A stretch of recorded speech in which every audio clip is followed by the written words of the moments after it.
There were 12 of them at the table, 11 in solemn black suits and crisp blouses, and one boy in a threadbare white shirt, its collar already wilted by the nervous sweat of early summer. Every eye felt like a searchlight. I'd imagined this scene 100 times, me in the grand hall of the Collegio Estidual, with all the old, dignified professors, the hum of ancient fans echoing through the high windows. I saw myself explaining my robot's gyroscopic stabilization, dazzling them with my equations. I never once pictured my throat closing up so fast that I couldn't manage even a sentence, but that's what happened. When I began my preliminary recital, my first pitch to be allowed into the postgrad program, my brain jammed. Fingers trembling, eyes flicking from one expectant bored face to another, I opened my mouth. Nothing but the faint buzz of the lights and, beyond the windows, the distant sound of a bus honking on Ruhr XV. My mind raced back and forth, pushing at memories, words, diagrams. My voice emerged without warning, a tremulous crack. Robo de rodas estabilizad, my vision blurred.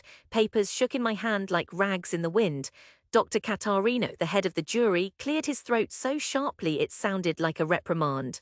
Continue, Senor Gomes. His gentleness only made it worse. I tried again. My project is but the words trailed off. My tongue felt rubbery. Shame crawled up my neck. For the first time, I realized I was swaying, betraying my own project by being unsteady on my own 2 feet. This, I thought with bitter irony, is what happens when you work alone for 3 years with only silent machines for company. Someone stifled a snicker. I dropped my blueprints. Their crisp corners slid across the parquet floor, splaying like broken wings. Somewhere, maybe in the corner, my younger sister Louisa's face turned away. My mother's frown, cold, pinched, appeared for a second at the back of the hall. The embarrassment registered on her, on everyone I would ever see again. Enough, Dr. Catarino said gently, though it felt final. Senor Gomes, perhaps you can return when you're more prepared, or at least collected. I knelt, gathering my plans as quietly as possible. Each paper felt heavier than its weight, bending my fingers. As I stood, someone near the window muttered, "Better he sticks to small repairs." Another, "Heard he wants to build robots to clean the streets, ridiculous." I left the room feeling 3 feet tall and utterly exposed, my own reflection in the glass of the exit doors an indictment. My dream, the thing I'd nursed in workshops and backrooms for years, suddenly felt as ridiculous as they made it sound. Outside, rain had started, the kind that leaves narrow rivers in the gutters right away. The wet air hid the tremor in my hands as I walked home, my blueprints folded into a bristling, grey bundle. Dinner that night was worst of all. My mother, forever pinched, kept her questions to herself, using only glances. My stepfather, Osvaldo, was less diplomatic, slamming a plate on the table.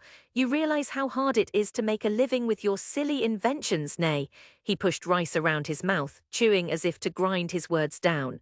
"Nobody needs more broken toys. Real work is in construction, not in dreams."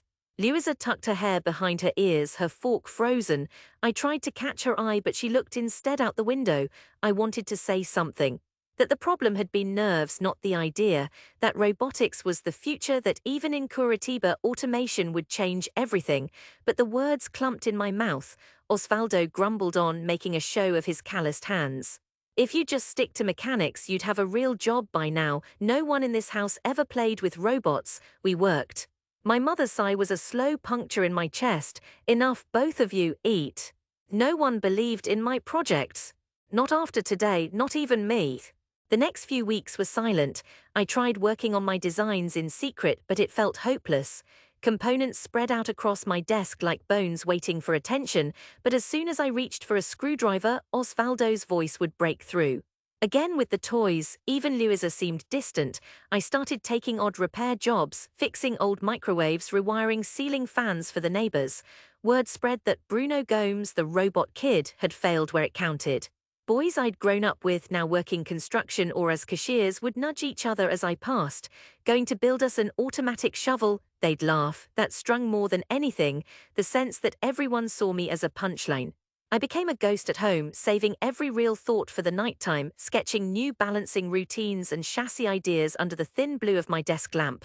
One night Louisa appeared at my door. "Can I see?" hardly above a whisper.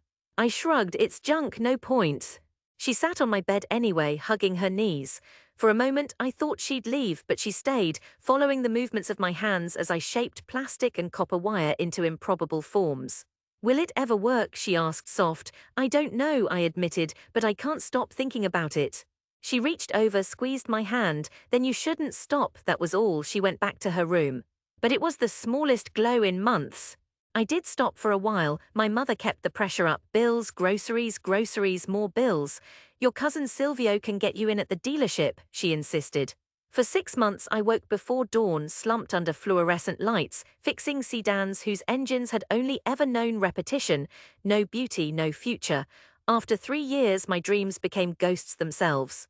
I saw them only in the hours before sleep, the little robot balanced, rolling down the hill to Prasa Turridence, waving a plastic arm at a stunned old woman.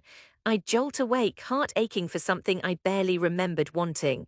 It was Louisa who brought me back. She came home late one Saturday, cheeks bright, arms full of pamphlets from the New City Innovation Center. She thrust one into my hands. They're looking for entries for the Robot Challenge, she said. Citywide contest, winner gets research funding. I almost laughed, but she pressed my hand. You're not beaten yet, not unless you give up. The feeling was back, as wild and stinging as it was at 17. After she went to bed, I sat for hours in silence, looking at the scattered pamphlets, the beckoning headlines. Smart cities, smarter inventions, bring your vision to life. They buzzed with the promise I'd once trusted. The old bitterness surfaced too, a warning, what good another defeat, but I couldn't help myself. Long after midnight I pulled my blueprints from the closet, the pages soft with age, and started to draw. This time it was different. Instead of dreaming impossible dreams, I built what I sorely needed that first night, a robot that could recover from losing its balance. The city's bus drivers called the hills of Curitiba treacherous, sidewalks sloped unpredictably, gutters overflowed even after a light drizzle. I labored all summer, adapting cheap servo motors and a pair of chipped bicycle gyros. I ran tests in our back courtyard, the robot wobbling through puddles while Osvaldo watched from the doorway, his skepticism cold as shade. Still wasting good parts, he muttered. I tuned him out, hearing only the whir of motors, the reassuring click when my creation righted itself. At dawn, I adjusted the sensors. By nightfall, I tested the tiny claws. Could it grip a paper, deliver tea? Each success, no matter how small, felt like a shard of sunlight. Something shifted in Louisa too. She brought friends from her physical therapy program, letting them watch as my little machine delivered water across the courtyard. They laughed, delighted, filming on their phones. He could help the old ladies in the hospital, they joked. Those videos began to circulate. Hey, said Vittoria, the neighbor's daughter, one afternoon as I passed their gate, my dad wants you to come demo your machine for the council's accessibility committee. I agreed, heart pounding. The word was out. For the first time, my name was lifted by more than just mockery. Entries for the competition were due in 3 weeks. I worked until my hands cramped. When I finally delivered the application, Louisa squeezed my shoulders and whispered, proud of you. Osvaldo shrugged, if it pays, good. My mother said nothing, saving her emotions for quieter hours. The contest hall was inside the MUMA, the city's modern art museum. I watched the other entrants lug in gleaming boxes, glossy 3D printed limbs, code optimized for perfect movement. Amid them, my robot looked humble, metal patched with tape, plastic yellowed at the corners. But it was sturdy, tested, and most importantly, it could get up whenever it fell. The judges were a mix of city engineers and foreign journalists. I recognized Dr. Catarino, older, his face more deeply furrowed, but undeniably the same man who watched me fail years earlier.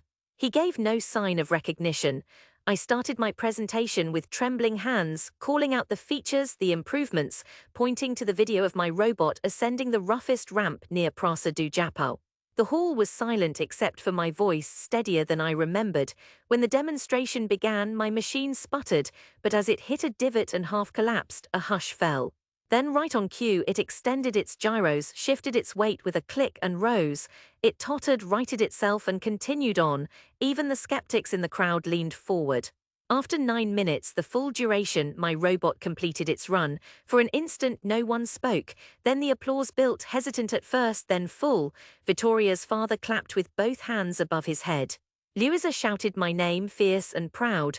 I didn't win first prize. The judges gave that to a team from Sao Paulo with a surgical assist bot.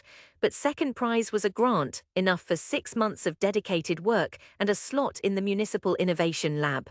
After the ceremony, Dr. Catarino approached. For a moment I thought he might choose not to speak, but instead he smiled faintly. Senor Gomes, sometimes late bloomers have the best fruit, that was all. But when he shook my hand, it lingered. The months that followed scalded away the rust of shame. I worked at the innovation lab, side by side with engineers from around the world. My little robot improved each week. I filed patents, appeared in press releases, even spoke, with Luisa beaming in the front row, about affordable accessibility for Brazil's elderly. Word traveled, the robot boy from Curitiba was not, in fact, a punchline. All of this was balm, but it wasn't quite redemption. My mind circled back month after month to the faces at that table and to the voices at home. When the city council called for a demonstration of my robots at a public event, inviting families, local politicians, and neighborhood associations, I knew it was time to return. The auditorium was rebuilt since my first trial, brighter walls, better acoustics, slicker posters. When I stepped onto the stage, my family sat near the front, Osvaldo with his arms crossed, my mother's face unreadable. Clusters of teachers and neighbors filled the hall. I saw Dr. Catarino near the aisle and several of the old jury members. Even the local news had come. My name was on a little whiteboard backstage. I stood behind the podium, the same nervous thrill rattling me as before, but with Luisa's hand in mine, steady, reassuring. I walked out and laid my plans on the table. I introduced myself, described how my first attempt here failed. Faces flickered with recognition, some exchanged glances, but I pressed on, voice gaining steel. I described the challenge of balancing robotics work in a city not built for it, the steep grades, crowded sidewalks. I spoke of design failures, broken engines, lonely nights. Then I wheeled out my robot, sleeker now but not flashy. I set it down. First, it climbed a ramp built to mimic the city's old stone curbs. It stumbled as always but righted itself, careful, stoic. It delivered a cup of water to Dr. Catarino at the front. The old man smiled, taking it with trembling hands. As the robot returned, applause began to swell. But I had one more thing. I gestured. 3 more robots appeared, controlled remotely, one carrying a bag of groceries, another trailing with a tray of medicines, the third with a child's drawing.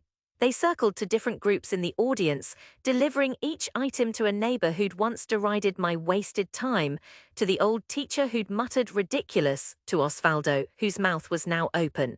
I walked to the edge of the stage and met my mother's eyes. This was the hardest place to look, but her face was wet now, not angry or pinched, simply full. Luisa pushed her way forward, arms out. I let her hug me as applause rose, wild and pure. Even Osvaldo, for the first time, put his hand on my shoulder and squeezed. Neighbors who had mocked me as a teenager now crowded around, eager to touch the robots, kids marveling, adults peppering me with questions. How could theirs help with their aging parents? Could they one day afford one at home? I answered each question, feeling the full weight of their attention and seeing, for the first time, belief instead of derision reflected back.